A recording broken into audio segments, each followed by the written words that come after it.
भारतीय शिक्षा बोर्ड की शिक्षा समिति के सलाहकार प्रोफेसर राजीव वर्मा ने बताया कि किस तरीके से इतिहास विषय को लेकर भी छात्रों में रुचि पैदा की जा सकती है। तो आइए जानते हैं कि इतिहास कैसे पढ़ सकते हैं बच्चे, वो भी रुचि के साथ।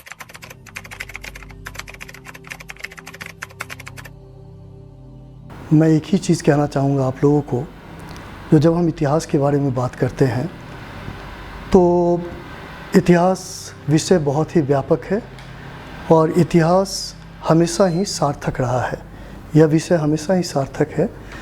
एक सबसे बड़ी बात यहाँ पर है, जब हम भारतीय शिक्षा बोर्ड के अंतर्गत इतिहास के बारे में बात करते हैं तो सबसे पहले बाबा रामदेव जी का चेहरा मेरे सामने आता है और वह चेहरा बहुत ही ज़रूरी है।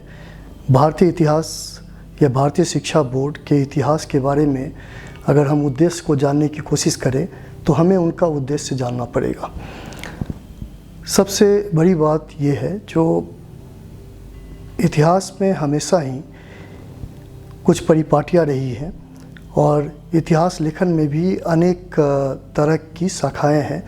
और जहाँ पर जब हम पुरातन शाखा की बात करते हैं तो वैदिक शाखा है और दूसरे तरफ जब हम बात करते हैं तो एक मैकाले से प्रेरित, यानी हम लोग सभी 1835 का जो शिक्षा योजना आई थी अंग्रेजी पर आधारित, तो उसको हम लोग याद रखते हैं।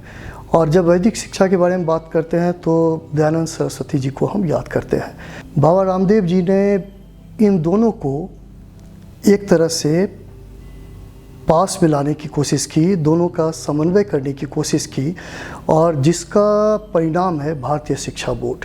यानी भारतीय शिक्षा बोर्ड के अंतर्गत एक तरफ तो हम वैदिक शिक्षा को प्रोत्साहन देंगे और दूसरे तरफ जो एक तरह से आधुनिक शिक्षा हम कहेंगे, उसको हम अंग्रेजी शिक्षा नहीं कहेंगे क्योंकि आधुनिक शिक्षा अंग्रेजी शिक्षा से बहुत ज़्यादा व्यापक है। तो इन दोनों का समन्वय है। एक बहुत अच्छी बात है, जब बाबा रामदेव जी के साथ मैंने बात भी की थी तो मैंने उनसे पूछा था, बाबा आपका उद्देश्य क्या है और आप क्या चाहते हैं, किस तरह भारतीय शिक्षा बोर्ड के अंतर्गत इतिहास की पढ़ाई होनी चाहिए। तो बाबा बहुत ही स्पष्टवादी थे। बाबा ने कहा, जो नहीं, हमें इस तरह की शिक्षा नीति चाहिए, ऐसा शिक्षा बोर्ड चाहिए जो भारतीय हो लेकिन वह पूरे विश्व तक एक्सेप्टेबल हो। यानी ये नहीं जो केवल एक कोई तबका इसको स्वीकार करे, बाकी लोग नहीं। और उसमें आप देखेंगे जब मैं देख रहा था बीएसपी का आपका वेबसाइट भी, वहाँ पर बहुत ही एक अच्छी बात लिखी गई है, आदर्श वाक्य। और आदर्श वाक्य के अंतर्गत कहा गया है, आनो भद्रा क्रतवो यंतु विश्वतः। यानी कहीं से भी विचार आए, पूरे विश्व से कहीं से भी कल्याणकारी विचार आए, उनको हम लोग स्वीकार करेंगे।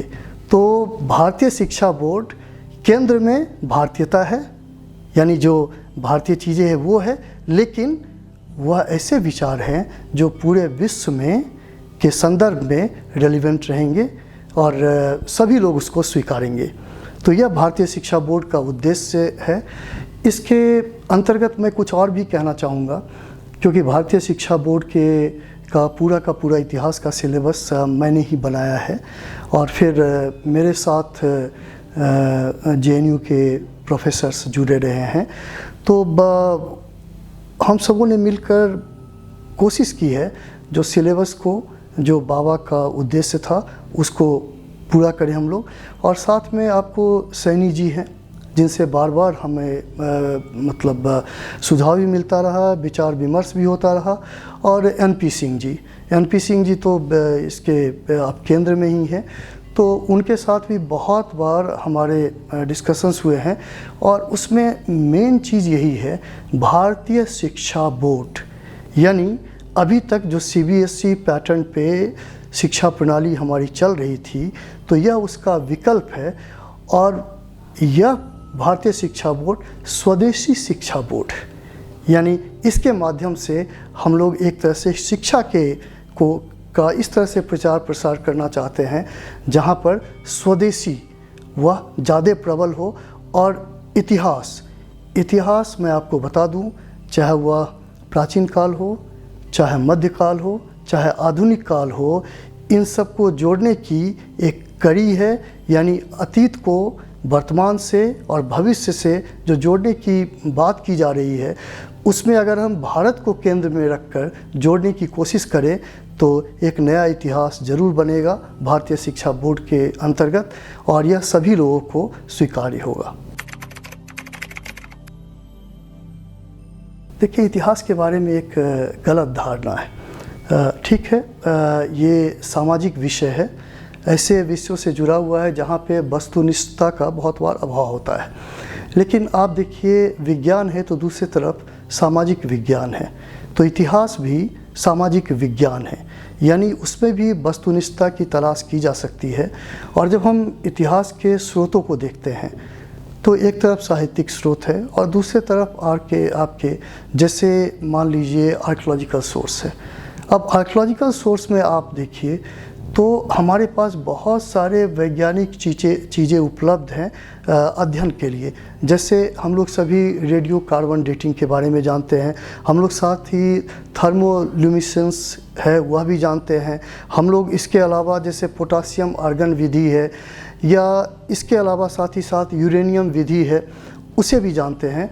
और जैसे आर्कियोमेट्री, इन सब का भी विकास हो रहा है। तो एक तरफ से कोशिश की जा रही है जो इतिहास को हम वैज्ञानिक बनाने की कोशिश करें, और इसके लिए बहुत ज़रूरी है जो देखिए, किसी भी विषय का जब हम अध्ययन करते हैं तो हमारे पास एक मेथोडोलॉजी होता है, यानी हम किस तरह से उसका अध्ययन करें।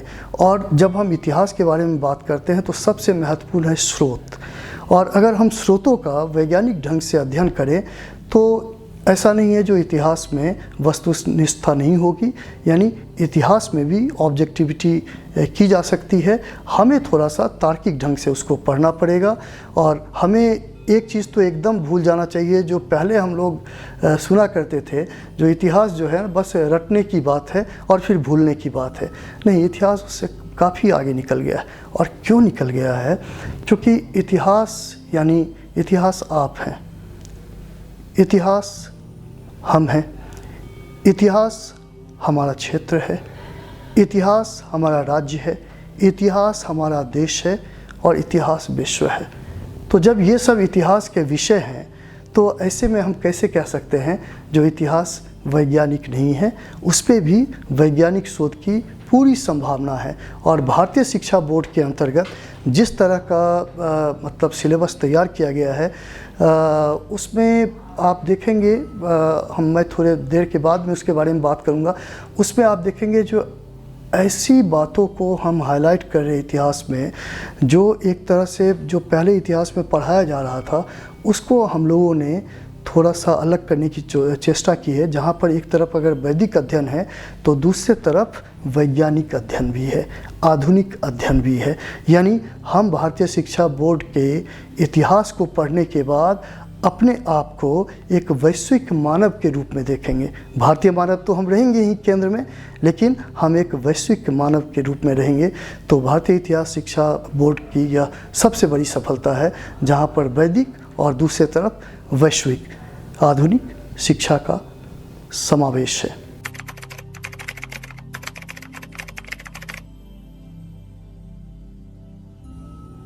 जो देखिए, इतिहास की पढ़ाई तो बहुत पहले से हो रही है, और इतिहास को लेकर के अलग अलग परंपरा भी आई। इतिहास लेखन को लेकर के कभी साम्राज्यवादी इतिहासकार थे, फिर राष्ट्रवादी इतिहासकार आए, फिर आपके मार्क्सवादी इतिहासकार आए, फिर सबाल्टर्न भी आए, इतिहास को नीचे से देखने की प्रवृत्ति भी आई।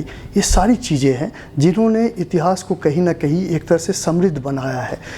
जैसे ही हम भारतीय शिक्षा बोर्ड के बारे में बात करते हैं तो ये जितने भी इतिहास लेखन के अलग अलग एक तरह से जो संदर्भ है या अलग शाखाएं हैं, भारतीय शिक्षा बोर्ड ने इन सभी शाखाओं का अध्ययन किया और अंततः यह पाया जो शिक्षा वही सफल है, इतिहास वही सफल होगा जिसके केंद्र में भारतीयता होगी।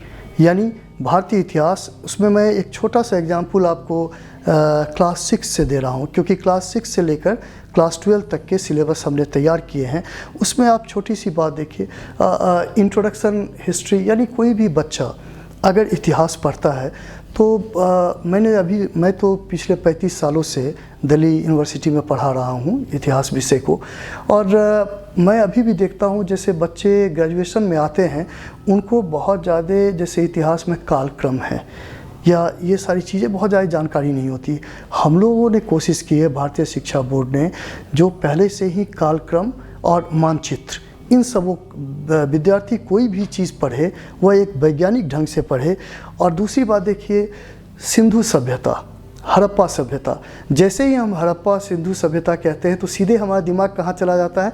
पाकिस्तान चला जाता है, क्योंकि वो लगता है जो हड़प्पा मोहनजोदारो कहाँ है? तो पाकिस्तान में है। हमें उस चीज़ को तोड़ना है, क्योंकि जो सिंधु सभ्यता है वह सिंधु सरस्वती सभ्यता है। जैसे ही आप सरस्वती के साथ उसको जोड़ते हैं तो चीज़ें आपके सामने आ जाती है। एक और भी बड़ा इम्पॉर्टेंट चीज़ है, जैसे अभी मैंने कहा जो भारतीय शिक्षा बोर्ड वैदिक शिक्षा और दूसरी तरफ आधुनिक शिक्षा, तो वेदों के बारे में हमें जानना बहुत ज़रूरी है। और एक चीज़ मैं बता दूं, लोग क्या कहते हैं, कम से कम दो को, रामायण और महाभारत को सीधे कहते हैं मिथक है। पूरा भारतीय जो तबका है, जो जनमानस है, वो रामायण और महाभारत पर आधारित है। और हम एक वर्ड में कह दें वह मिथक है, और उसके बारे में हम डेली बात करें, सभी उसके बारे में बात करें, लेकिन जैसे ही इतिहास का अध्ययन करें हम कहते हैं मिथक है।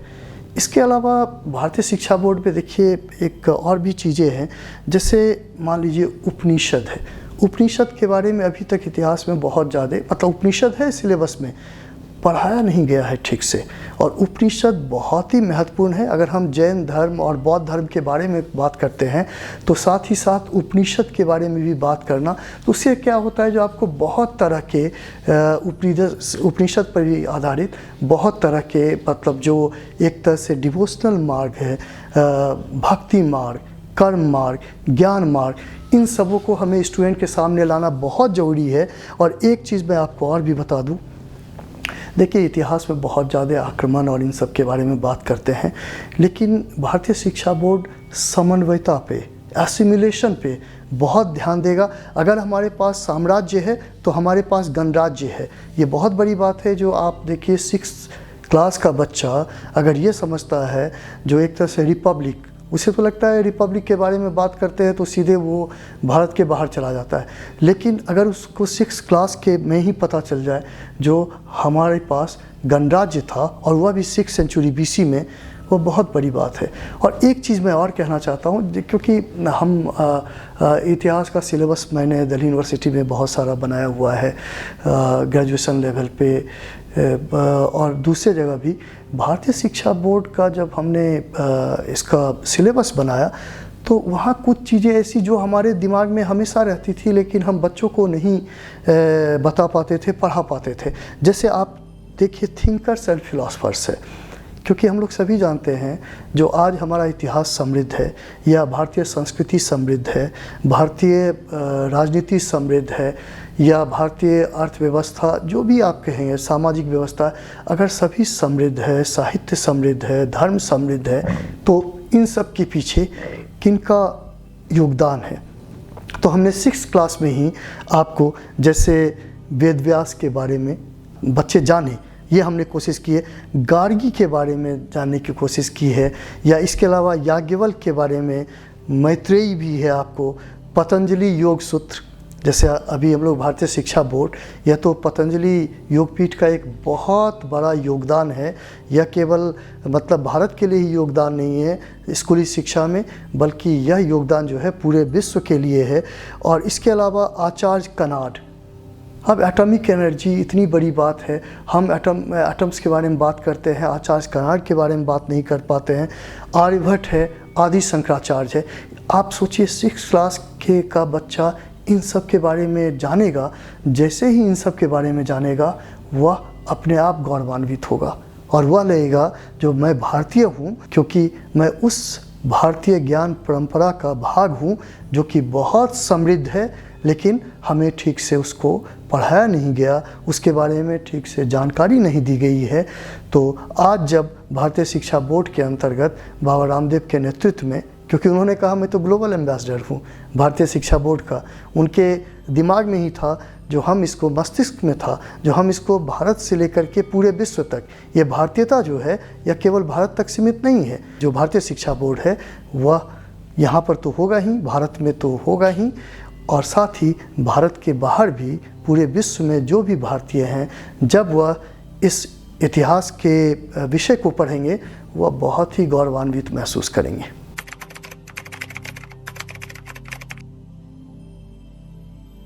आपको मैं बता दूं, एक तरह से पुरानी विचारधाराएं हैं। पुरानी विचारधाराएं मतलब जो बीत गई सो बात गई। बहुत बार कहा गया इतिहास के बारे में, इतिहास क्या है? तो इतिहास भूत का अध्ययन है, भूतकाल यानी। और बहुत बार लोग कहते भी है जो इतिहास फार्स है, इतिहास बंक है, यानी बेकार है, व्यर्थ है इसको पढ़ना, क्योंकि ये भूत से संबंधित है और हम तो प्रगति के पथ पर हैं, हम तो वर्तमान और फिर भविष्य के बारे में बात करें।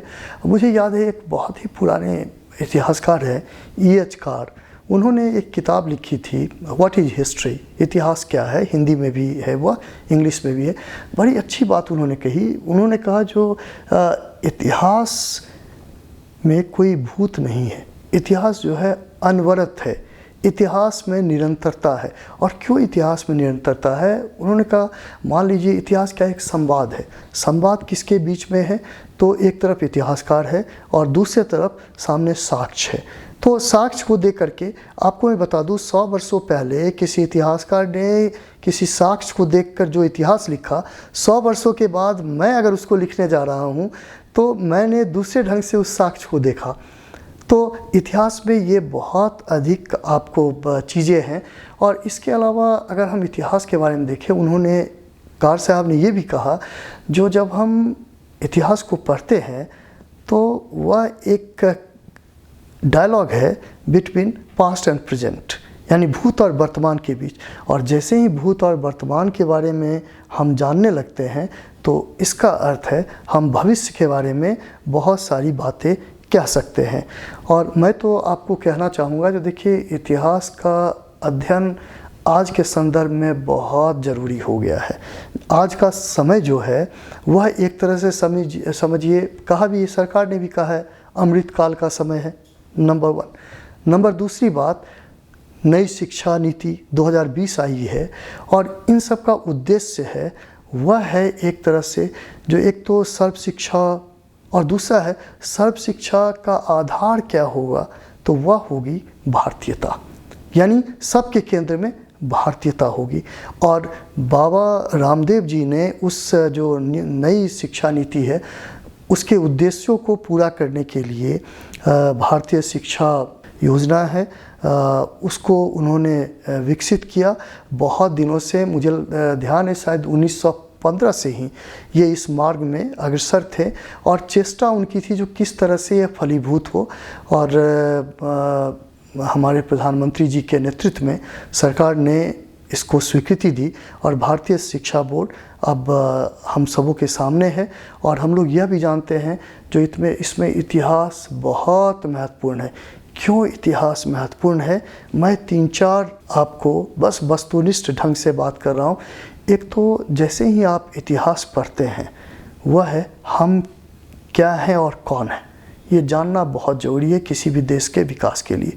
दूसरी बात क्या होती है, जो जब हम अतीत को जानते हैं तो हम उसको वर्तमान से भी जोड़ सकते हैं और भविष्य के बारे में बात कर सकते हैं।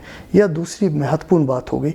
तीसरी बात, आज के समय में देखिए, आज का वैश्विक युग है, ये तकनीकों का युग है और ज्ञान जो है वह हर तरफ से आ रहा है, ज्ञान जो है हर तरफ से आ रहा है। तो इसमें बहुत ज़रूरी है जो हम अपने विद्यार्थी को कौन अच्छे ज्ञान हैं, कौन खराब ज्ञान है, इसकी समझ हम उनमें डेवलप करें। और वह डेवलप कहाँ से हो सकता है, वह भारतीय इतिहास के द्वारा ही, भारतीय जो ज्ञान मार्ग है उसके द्वारा ही, भारतीय जो समृद्ध संस्कृति है उसके द्वारा ही, और हमारे पूर्वजों का जो योगदान है उनके द्वारा ही।